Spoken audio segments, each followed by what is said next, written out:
Bonjour à toutes et à tous et bienvenue au Café du Market. En ce moment, tout le monde veut mettre de l'IA partout. Paradoxalement, du coup, ce que nous demandent les prospects, c'est de recréer du lien, de remettre de l'humain.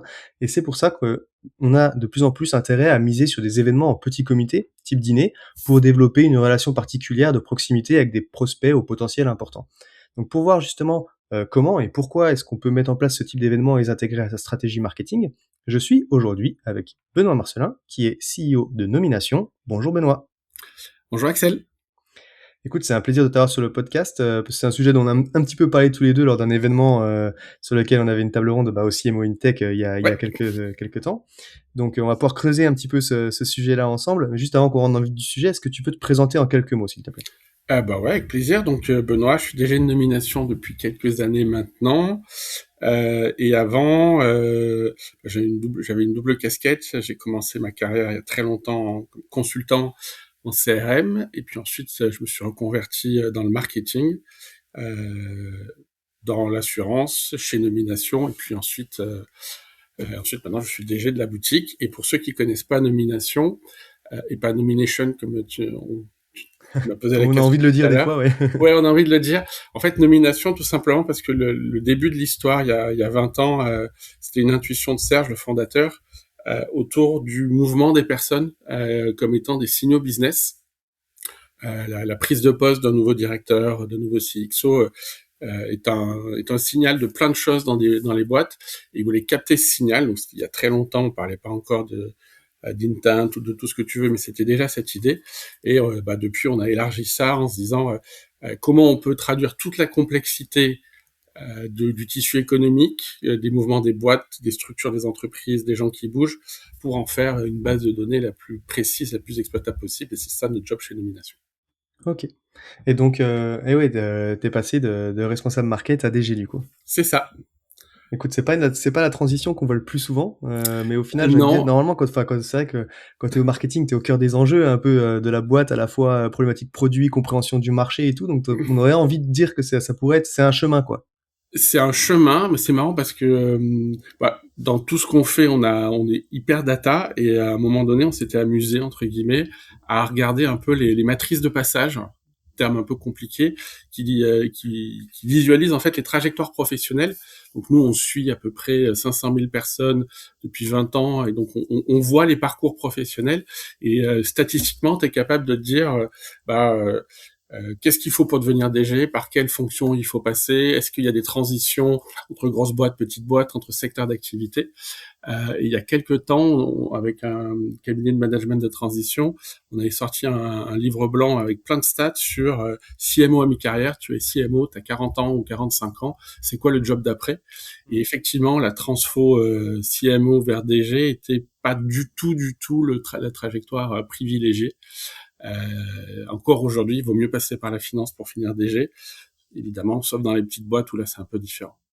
OK, bon écoute, ça pourrait être l'objet d'un épisode à part Avec entière grand sur plaisir. la carrière marketing, quoi.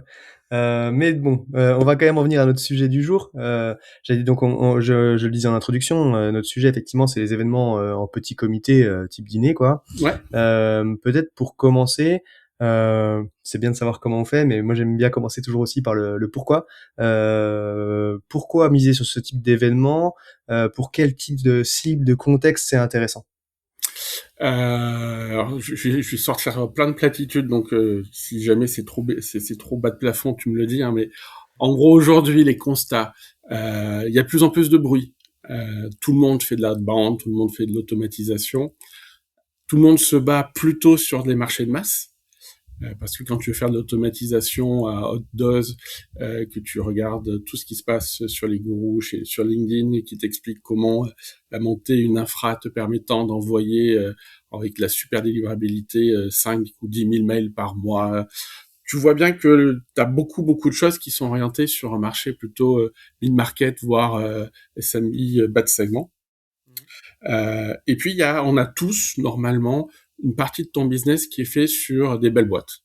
Oups, j'interromps ton épisode 2 secondes pour te parler d'un de mes partenaires qui me permet de continuer à te proposer tout ce contenu gratuitement. Ce partenaire, c'est Heat, H-E-E-E-T, donc avec 3 E. Il faut avouer qu'au marketing, l'attribution, c'est un sujet qui est à la fois prise de tête, parce que tout n'est pas facilement traquable et on a parfois du mal à attribuer d'où viennent les leads, mais essentiel parce que il faut être capable de justifier de l'efficacité des actions et des campagnes marketing. C'est justement là du coup intervient Hit, qui est en fait une solution de marketing intelligence made in France, qui va te permettre de mesurer l'impact réel du marketing sur le revenu. Pour ça, en fait, elle est disponible nativement dans ton écosystème Salesforce, HubSpot, et elle va s'intégrer à toutes tes plateformes de pub pour te permettre justement d'optimiser le pilotage de tes campagnes d'acquisition de leads et savoir vraiment d'où viennent les leads justement et d'où vient ton revenu. Bref, si tu cherches à améliorer le pilotage de tes campagnes marketing, c'est la solution qu'il te faut, et je t'invite à aller découvrir ce qu'ils font sur leur site heat.io, donc H-E-E-E-T.io. Et maintenant, je te laisse avec ton épisode. Alors, chacun a sa définition de la belle boîte ou du beau deal, mais on a tous ce segment qui est un segment pour lequel l'outbound marche mal, les ads marchent pas du tout, la prospection dans le dur sur des grosses boîtes, c'est pas facile non plus. Et on a tous ce segment-là où on se dit, on a envie d'aller chercher des deals un peu plus hauts.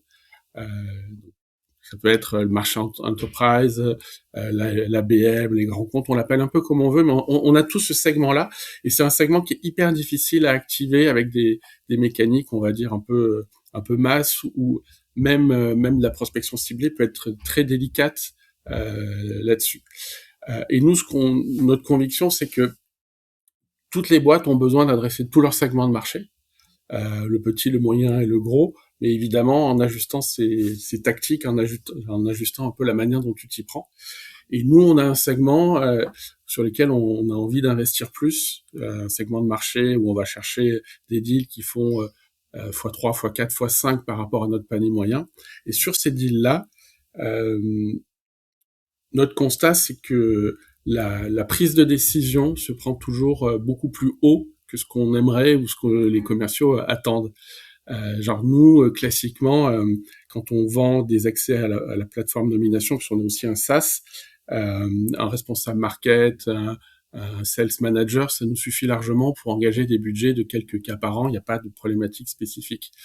Par contre, on a aussi, ça c'est un peu notre offre commodité. Puis on a aussi des offres qui sont un peu plus projets. Par exemple, je prends ton CRM, je te le remets au carré, je te travaille ta segmentation, je fais en sorte que tout soit propre, tout soit bien rangé, tout soit à jour, tout soit complet. Ça, c'est clairement quelque chose qui nécessite de mobiliser de la DSI, du CRM, du juridique, le marketing, le commerce. Donc, c'est des projets, c'est des deals plus gros. Et ces deals-là, on peut pas aller chercher classiquement avec des approches, on va dire, un peu masse. Et donc, nous, ce qu'on a identifié, c'est que créer de l'intimité avec les chefs qui vont décider demain, c'est notre meilleure manière, et c'est le meilleur ROI qu'on peut trouver pour aller débloquer, finalement, des comptes à gros potentiel. Ok, ouais, donc c'est ce que tu dis, c'est que comme c'est forcément très ciblé, comme approche, parce qu'on est sur à la personne, quoi. Ouais. C'est plutôt consacré une méthode que toi tu vas consacrer sur des gros deals. En fait, c'est quelque chose où, enfin, les gros deals, on n'est jamais sûr, mais c'est plutôt sur des boîtes qui ont le potentiel de... Ouais, c'est ça. Et on en a tous. On sait, enfin, si tu passes un peu de temps avec un commercial expérimenté, il est capable de dessiner le portrait des endroits où il peut aller chercher des gros deals. Et en fait, les portraits que tu dessines sont des portraits assez précis, assez limités. Nous, toi, par exemple, on a plusieurs segments, et je t'en citais peut-être 2 pour visualiser. Nous, on a un segment, c'est des boîtes de conseil ou d'audit de plus de 500 personnes qui ont fait monter un fonds à leur capital et qui sont en phase de build-up. Et ils rachètent des petites boutiques et ils les fusionnent et les intègrent. Et un de leurs challenges, c'est intégrer la data, la base client et en gros fusionner les CRM. Une horreur. Personne n'a envie, c'est la galère. Bon, évidemment, des boîtes dans le conseil audit de plus de 500 personnes, moins de 2-3 000 parce qu'après c'est trop gros, avec un fonds en train de faire des build-up, le marché, il y en a pas 100 000, il y en a quelques dizaines. Mais pour nous, c'est des deals hyper importants, par exemple. C'est potentiellement des deals hyper importants. Ouais. Et donc, comment on fait pour créer de l'intimité avec des gens qui, normalement, vont pas nous calculer, puisque c'est plutôt, on va plutôt aller chercher les DG de ces boîtes, voire les CMO de ces boîtes qui boîte en pleine transfo avec plein d'enjeux. Comment le sujet, qui est quand même pas le sujet le plus rigolo du monde, qui est la data, comment on arrive à émerger dans un bruit ambiant qui est compliqué, qui est encore plus compliqué aujourd'hui avec le côté il y a plus de business, c'est difficile, et le Ouais. côté l'IA qui fabrique du bruit. Donc comment tu émerges dans ce monde où la parole, enfin le contenu, il y en a trop, il y en a partout, tout est automatisé, tout est déshumanisé. Donc nous, on a décidé de faire le pas de côté pour justement complètement faire l'inverse. OK. Ouais, donc c'est ça, sortir du lot pour capter l'attention, des décideurs sur des Ouais, deals potentiellement intéressants, en tout cas plus intéressants que le panier moyen ou stratégiques pour une raison ou pour une c'est autre. ça. Bah, du coup, concrètement, comment tu t'y prends? Alors, tu vois, pour organiser ce type d'événements, t'assurer de leur efficacité, enfin, voilà, en gros, heu, je suis convaincu que c'est un levier sur lequel je peux miser parce que j'ai des comptes stratégiques. C'est quoi un peu le playbook? Alors, Playbook, il y a 4 étapes. Première étape, faut identifier les bonnes personnes et les bonnes boîtes. Euh, c'est pas si évident que ça parce que on a pris l'habitude, ou le marché a pris l'habitude de travailler avec des critères, avec des grosses bases, avec des volumes un peu importants. Là, l'objectif, c'est de sortir une liste de 50 ou 100 noms. Ouais. Donc, tu vas piocher à la main, tu vas identifier les bonnes personnes dans les bonnes boîtes. Tu fais en sorte d'avoir pas maximum deux points d'entrée, peut-être 3 par boîte, pas plus. Bref, tu fais vraiment ta sélection à la main. Alors nous, on a un peu de chance, c'est qu'on a une base un peu qualifiée qui nous permet de faire ça en accéléré. Mais première étape, tu identifies vraiment les bonnes personnes, donc les personnes que tu veux toucher dans des boîtes pertinentes. Premier élément clé, c'est ces personnes. Deuxième élément, le lieu. C'est con, mais t'invites des gens qui sont hyper sollicités. Faut leur donner un petit truc qui leur donne envie. Donc nous, par exemple, on aime bien le Cheval Blanc, c'est un resto à la Samaritaine. C'est relativement nouveau, c'est prestigieux, c'est très classe, et c'est pas des endroits où tu peux aller classiquement, où donc on crée un peu de désir Un entre peu de guillemets, prestige, ouais, un peu de enfin, prestige, un peu de désir, mais qui est pas non plus, tu vas pas trop haut, hein, tu fais pas un truc complètement décalé, mais quelque chose où quand tu invites le CMO de SAP France, tu dis bah tu vas l'inviter dans un endroit un peu sympa, enfin tu poses un peu l'histoire. Après, il faut trouver un fil conducteur à ton event. Pourquoi tu vas les inviter? OK. Une thématique. Donc après, il y a plusieurs manières de faire, on pourrait, mais qui va aussi avoir un impact sur l'animation du moment. Il y a l'amont, le pendant et l'après. Donc Mmh. sur l'amont, on identifie, on trouve le bon lieu, on a le fil conducteur et ensuite on fait des invitations, mais vraiment à l'ancienne, à la main, unitaire. Et t'écris des messages qui sont un peu personnalisés, au sens pas l'icebreaker généré par l'IA, mais plutôt quelque chose qui est pourquoi on a envie que bah, toi, Axel, tu viennes à ce dîner. Et on va t'écrire quelque chose qui te touche toi. Alors c'est pas un truc de dingue, mais c'est 2 3 phrases qui disent pourquoi toi. Euh, et ça, on n'a rien trouvé de mieux que de l'écrire. Ouais. Alors on a la structure, mais c'est 2 3 phrases qui disent pourquoi toi. Ben, on va l'écrire à la main et on va le faire vraiment unitaire, pas d'automation, pas de séquence, vraiment à la main pour s'obliger à faire cet exercice-là. Et tu sais quoi, un message qui est vraiment écrit pour toi, tu sais qu'il est écrit pour toi. En fait, ça se sent quand tu le lis. Et on a des taux de réponse de dingue, genre entre 50 et 60% des gens qui nous répondent, pas toujours oui, mais Mmh. merci, je suis pas dispo, peut-être la prochaine. Et en fait, tout ça, ça commence à créer cette intimité. Parce que l'idée des dîners ou l'idée de ces events, c'est pas d'en faire un en one shot, mais d'en faire 2 3 pour créer une espèce de dynamique. Parce que quand tu as fait ce premier travail d'invite et que la personne t'a dit je suis pas dispo, ça Mmh. tombe bien. Il y en a un autre la prochaine. Il y en a un autre la prochaine Du fois. coup, je voulais rebondir sur plein de trucs, parce Ouais. que alors tu as dit, on choisit, une liste d'une cinquantaine de noms ou 50, 100 noms. Mm. Potentiellement, on va programmer plusieurs dîners. Donc Ouais. en gros, c'est, ma première question, c'est tu invites à peu près enfin, tu as combien de places sur ton dîner et tu invites combien de personnes pour combler ces places? Ouais. Alors, nous, on fait des dîners entre 10 et 12 personnes. OK. En dessous, ça fait vraiment date, c'est un peu trop Ouais, intime. ce sera Euh, juste vous et moi, on a des ouais, choses à se voilà. dire, ouais. Au-dessus, c'est compliqué de trouver les bonnes tables, c'est compliqué d'animer, et puis ça fait beaucoup de bruit. Mmh. Euh, Nous, on essaye on a 12 places. Sur les 12 places, on met deux, trois nominations, parce qu'il faut aussi qu'on OK. soit là pour se faire identifier. Donc on Donc il met faut que tu trouves plutôt 9-10 personnes, quoi. 9-10 personnes, et on essaye de mixer un tiers ou la moitié de clients et le reste en prospect. OK. Donc les Pourquoi? Parce clients que plus faciles à toucher, plus ça facile à j'imagine? toucher, et qui peuvent aussi t'aider à relancer. Enfin, une fois que tu as un ou deux noms qui claquent un peu, tu peux aussi t'en servir comme élément de faire Ouais. venir. Du genre la petite relance. Bon, on a déjà Charlotte, CMO de KPMG, qui nous fait le plaisir d'être là. On pensait que ça pourrait être intéressant que vous puissiez aussi échanger avec elle. Ouais. OK. Oui, donc au final, tu as dit donc une douzaine de Une personnes, personne. 2-3 personnes de chez vous, Ouais, la moitié de prospects, donc ça veut dire de clients pardon, ouais. 4-5 Entre 3 clients et et 5 4-5 clients, prospects, quoi. c'est ça. OK. Donc tu vois, enfin, et donc tu vois, tu te poses vraiment la question de à qui j'ai envie de parler, parce qu'à la fin de la journée, enfin, tu vas activer 4 prospects. Ouais. T'as 90% des CMO ou ou des DIRCO qui vont te dire, mais moi j'en veux x10 x100 dans ton histoire. Et on fait Ouais. justement pile l'inverse. C'est quoi les 3-4 personnes à qui tu as envie de parler et qui peuvent avoir un impact sur ton quarter? OK. Un vrai Et impact. du coup, pour combler ces 4-5 places de Ouais. prospects, tu vas inviter, d'abord 4-5 personnes que tu as absolument envie d'avoir et puis s'il y en a qui te disent On non, fait tu invites les en personnes fait, d'après?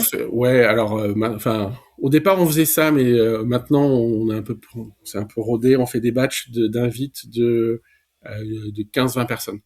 OK, ouais, parce que tu sais qu'en gros, tu vas en avoir un sur 4 qui va dire oui. C'est ça, Tu as le recul pour dire ça, quoi. OK. exactement. Donc, tu fais des batchs, et puis et des fois, on fait des trucs de dingue. On fait bouteille à la mer, genre, putain, il y a un nouveau DG qui arrive dans telle boîte, personne le connaît. Tu regardes son parcours, aucun point d'accroche, rien. Bah, tu lances une bouteille à la mer, et régulièrement, on arrive à faire venir des gens. On se dit, putain, ouais. En fait, le format, le côté, euh, et c'est un truc hyper important. Faut pas aller avec sa grosse casquette de vendeur, évidemment, mais Ouais. une thématique un peu pertinente, la possibilité de parler, d'échanger entre pairs dans un endroit un peu sympa, ça débloque et ça donne envie à des gens qui normalement te captent pas, en fait. OK. Et donc après, donc tu vas envoyer un mail, «Bonjour machin, vous avez fait ci, vous avez fait ça», enfin en tout cas voilà, on organise un dîner, sur telle thématique, à tel endroit, il y aura machin, machin, Ouais, on aimerait bien que vous soyez présents, quoi. Voici exactement. ce que vous avez à y gagner, enfin vous pourrez échanger entre pairs, machin, Exactement. Alors on fait des choses, enfin, message un peu court. On s'autorise 2 relances, OK. pas plus.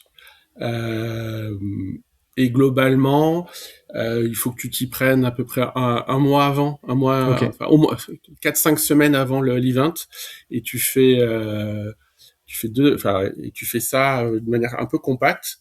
Euh, et ça, très vite, tu sens si tu as quelque chose. Si sur OK. le premier batch, tout le monde te gosse, c'est que c'était pas un petit sujet de date, un sujet de lieu, un sujet de thème.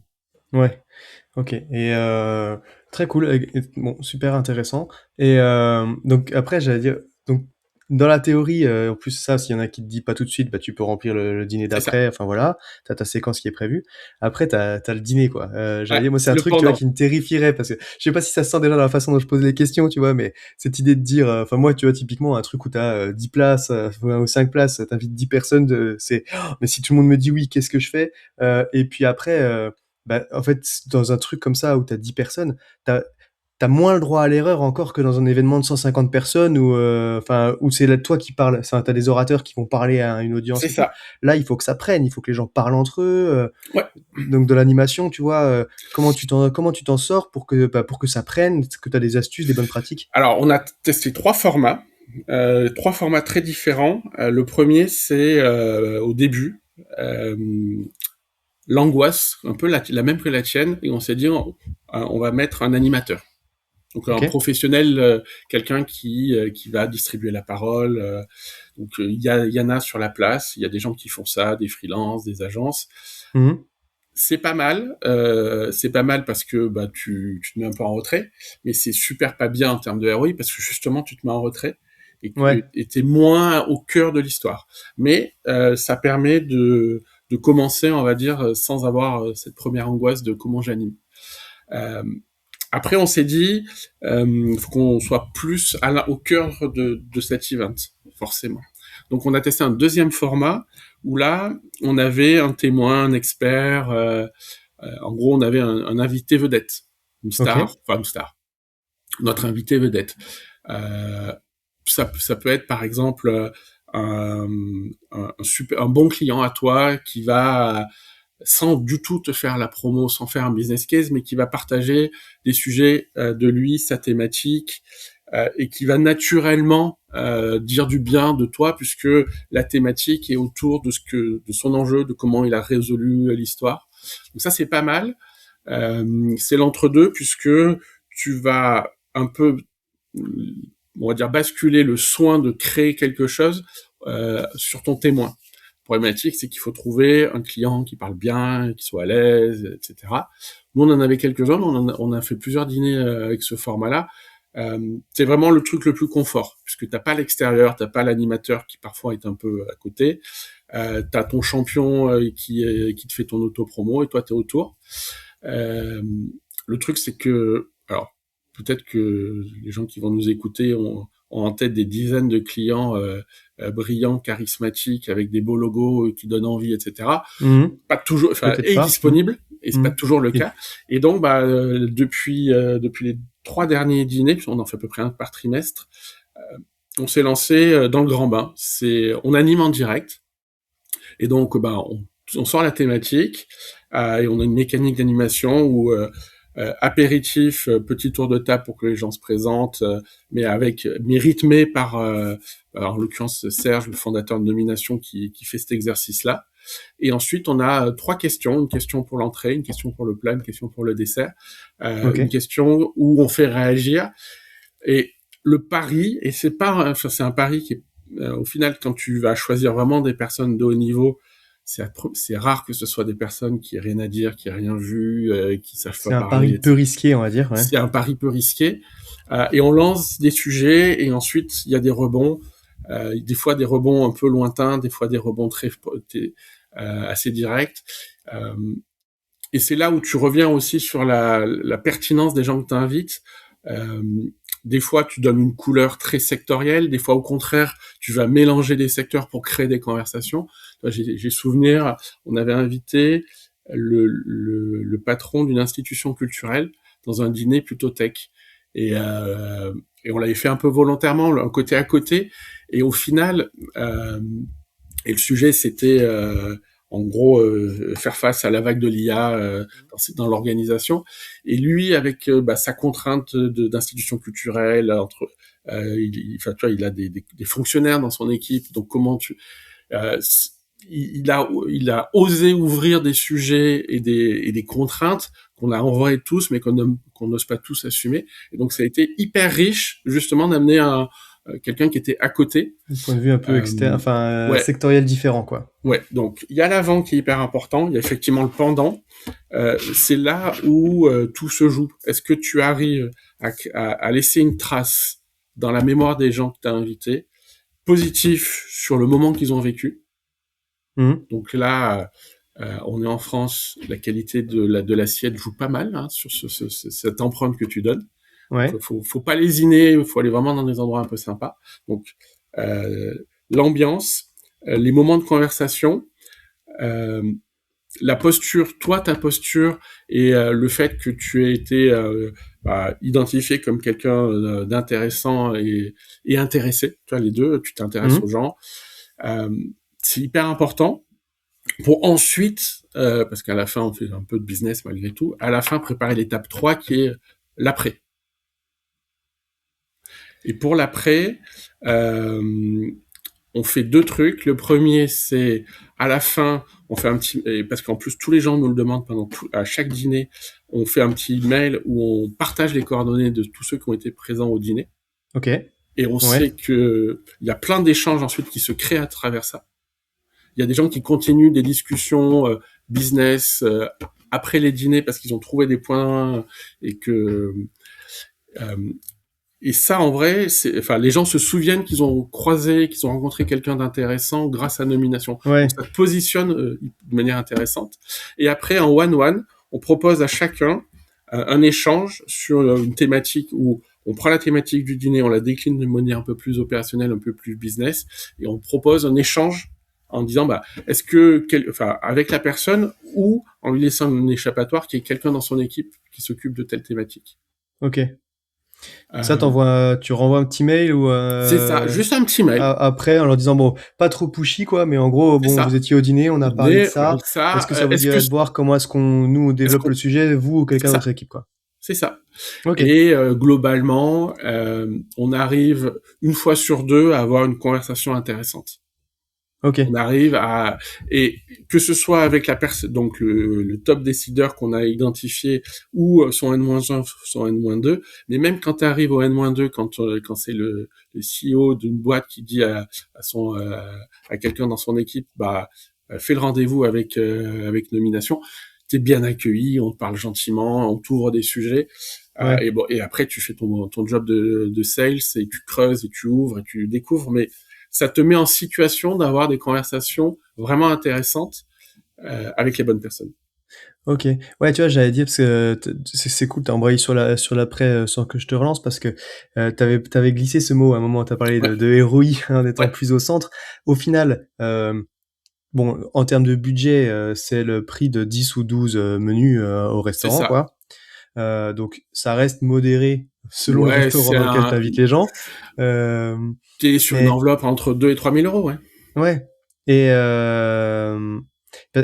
c'est un touchpoint dans un parcours plus complexe, donc là t'as parlé effectivement dans le suivi que t'arrivais à déclencher des rendez-vous. En fait, mon idée c'était comment est-ce que tu mesures au final l'impact de ça dans l'intégralité d'un touchpoint. Est-ce que au final, t'as parlé d'ouverture de discussion, de transaction, donc au final c'est quand même assez concret. On mesure 3 trucs, nous on mesure on mesure 4 trucs. Le premier et c'est très con mais ça marche, est-ce qu'on est content?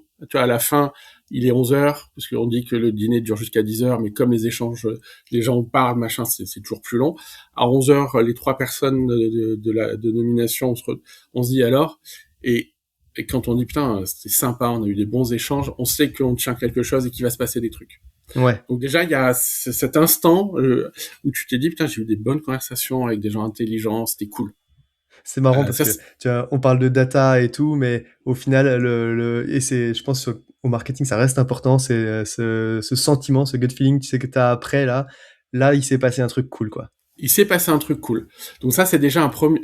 Et quand il s'est pas passé un truc cool, c'est que on n'a pas eu les bonnes personnes, l'animation était pas top ou pas la bonne thématique. Et donc ça nous aide. Donc c'est vraiment ce premier truc. Est-ce qu'il s'est passé quelque chose? Ensuite, est-ce qu'on arrive à déclencher des échanges post-event? Donc là, en vrai, si je te dis, tu mets 2-3 000 euros et t'arrives à avoir 4 rendez-vous avec des CXO dans les top boîtes que tu cibles, globalement, à la fin, ça fait 500 balles le rendez-vous. Sur de grands comptes ABM, je sais pas qui arrive à faire un truc ouais.